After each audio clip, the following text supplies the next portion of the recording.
Yang ini adalah satu flashlight daripada jenama Koba. Untuk dia punya model adalah CB39. Ni korang nak pakai masa camping, korang nak pakai masa buat kerja mekanik. Ada telescopic zoom. So yang ni boleh zoom in, zoom out. Lepas tu dia ada button switch. Dia ada battery box.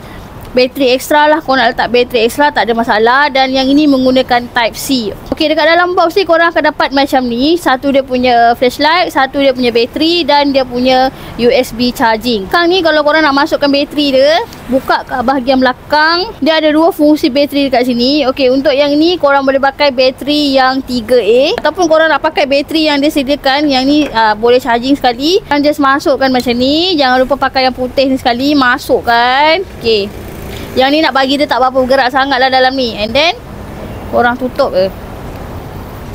Pusing. Okay, dia ada lampu SOS juga.